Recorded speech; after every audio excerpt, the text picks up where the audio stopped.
नहमदुहु व नुसल्ली अला रसूलिहिल करीम अम्मा बाद फ़अऊज़ु बिल्लाहि मिनश शैतानिर रजीम बिस्मिल्लाहिर रहमानिर रहीम। नाज़रीन, आज की इस नशिस्त में मैं आपको खुशामदीद कहता हूँ और आज की इस नशिस्त में हम बात करेंगे सूरह बकरा आयत नंबर 54।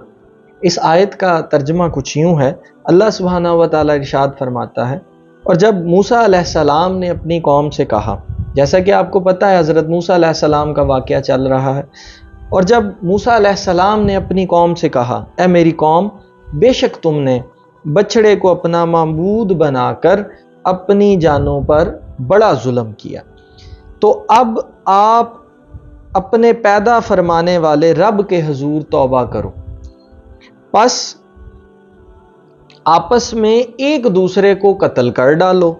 इस तरह के जिन्होंने बछड़े की परस्तश नहीं की वो अपने दीन पर कायम रहे हैं, और वो बछड़े की परस्तश करके दीन से फिर जाने वालों को सज़ा के तौर पर कत्ल कर दें। यही अमल तुम्हारे लिए जो है वो बेहतर है, और फिर अल्लाह तबारक व तआला ने तुम्हारी तौबा को कबूल फरमा लिया। यकीनन वो बड़ा ही तौबा कबूल फरमाने वाला है और मेहरबान है। नाजरीन, इस आयत मुबारका को समझने से पहले मैं एक कुरान करीम की और आयत आपके सामने रखूँगा। अल्लाह तबारक व तआला कुरान करीम में इरशाद फरमाता है, कुल्लु नफ्सिन ज़ायक़तुल मौत, कि जितने भी नफ्स हैं उन्होंने मौत का जायका चखना है और चख के मेरी बारगाह में पेश होना है। नाज़रीन, ये तो हो गया इस आयत का ज़ाहरी मफ़हूम कि कुल्लु नफ्सिन, जितने भी नफ्स हैं, जितने भी नफ्स मैंने पैदा किए उन्होंने मौत का जायका चखना। अच्छा, इसका एक बातनी रंग देखिएगा। इस आयत मुबारका का बातनी रंग क्या? अगर मैं अपनी ज़ात के अंदर झांक कर देखूं तो मेरे अंदर कौन सा एक नफ्स है? मेरे अंदर भी बेशुमार नफ्स हैं। तो जब मैं ये आयत मुबारका अपने लिए पढ़ूंगा, कुल्लु नफ्सिन ज़ायक़तुल मौत, तो इसका मतलब मेरे तमाम नफ्स, मतलब मेरी आँख का नफ्स अलग है, मेरे कानों का नफ्स अलग है, मेरे ज़ुबान का नफ्स अलग है, मेरी हाथों का नफ्स अलग है, मेरे जितना भी मेरे वजूद के अंदर जितने भी पार्ट्स हैं, हर पार्ट का नफ्स अलग है। मेरे वो तमाम नफूस जब मौत का जायका चखेंगे फिर मैंने रब के हुजूर जो है वो पेश हो जाना है। अब इस आयत मुबारका को ज़हन में रखिएगा।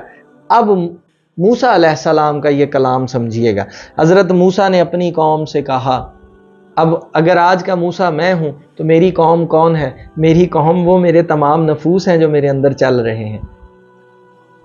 आज का मूसा अगर मैं हूँ तो मेरी कौम कौन है? मेरी कौम मेरे वो तमाम नफ्स हैं जो मेरे अंदर चल रहे हैं। मतलब मेरी आँख का नफ्स, मेरे हाथों का नफ्स, मेरे बाजू का नफ्स, मेरी ज़ुबान का नफ्स, मेरे कानों का नफ्स, जितने भी नफ्स मेरे अंदर मौजूद हैं, अब आपने उनसे मुखातिब होना है।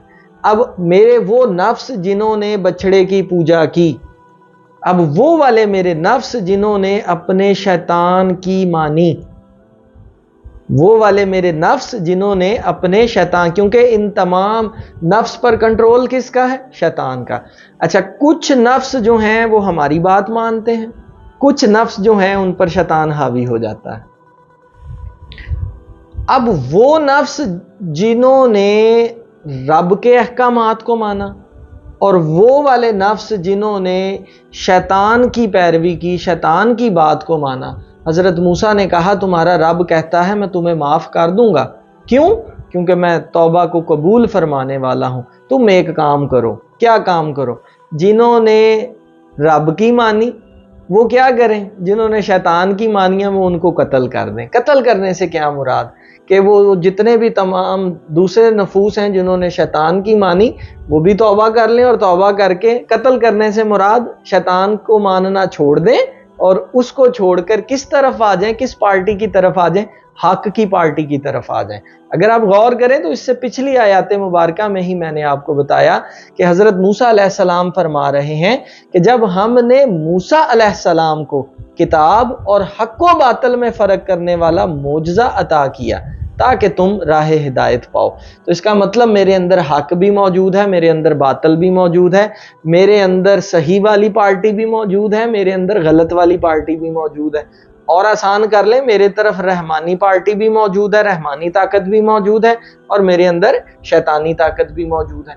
तो मेरे वो नफ्स جنہوں نے رحمان کی مانی اور میرے وہ نفس جنہوں نے شیطان کی مانی، اب وہ والے نفس جنہوں نے رحمان کی مانی وہ دوسرے والے نفس جو ہیں ان کو سمجھائیں اور سمجھا کر اپنی پارٹی کی طرف لے آئیں۔ تو اگر وہ والے نفس رحمان کی پارٹی کی طرف آ جائیں گے تو میرا رب کیا کرے گا؟ میرا رب کہتا ہے یہی عمل تمہارے لیے بہتر ہے، اور میں کیا کروں گا؟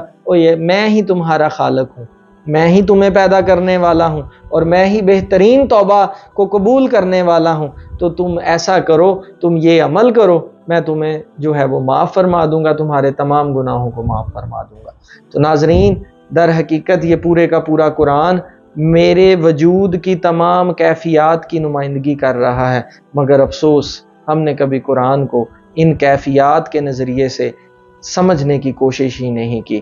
ہم نے کبھی قرآن کو اس زاویے سے لیا ہی نہیں۔ ہم نے تو قرآن کو صرف قصے اور کہانیوں کے طور پر لیا کہ اس میں یہ موسیٰ کا واقعہ ہے، اس میں یہ نوح کا واقعہ ہے، اس میں یہ لقمان کا واقعہ ہے۔ دوستو، کبھی قرآن کو اس نظریے سے سمجھنے کی کوشش کرو کہ اس آیات مبارکہ میں میرا رب مجھے کیا پیغام دینے کی کوشش کر رہا ہے۔ جس دن آپ خود کو اس مقام پر لے آئے تو سمجھ لیجئے گا آپ ہدایت یافتہ لوگوں میں شامل ہیں، اور آپ کا رب آپ سے خود ہی گفتگو کرنا شروع کرے گا، آپ کا رب آپ سے کلام کرنا شروع کرے گا، اور قرآن کا یہ زاویہ، یہ مفہوم میرا رب آپ کے سامنے خود ہی کھولنا شروع کر دے گا۔ تو ناظرین، اپنے اندر جھانک کر دیکھیں، آپ کے اندر بہت سارے جہان جو ہیں وہ بس رہے ہیں۔ اسی لیے تو میرا رب قرآن میں فرماتا ہے الحمدللہ رب العالمین، وہ کہتا ہے میں تمام تعریفوں کا مالک ہوں اور میں ہی تمام جہانوں کا پالنے والا ہوں۔ وہ تمام جہان در حقیقت باہر تو ہیں ہی ہیں، در حقیقت وہ تمام جہان ہمارے اندر بھی موجود ہیں۔ اپنے اندر جھانکیے، حق اور باطل میں فرق کریں۔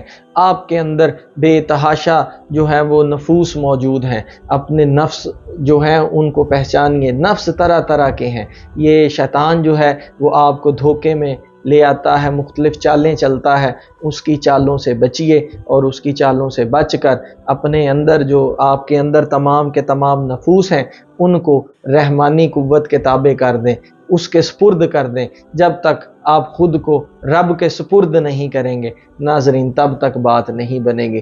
رب کہتا ہے اگر تجھ سے غلطی ہو بھی گئی تو توبہ کر لے، میں تیری توبہ کو قبول فرمانے والا ہوں۔ دعا کرتا ہوں اللہ رب العزت سے، اللہ رب العزت اس قرآن حکیم کو صحیح معنوں میں سمجھنے کی توفیق عطا فرمائے، آمین۔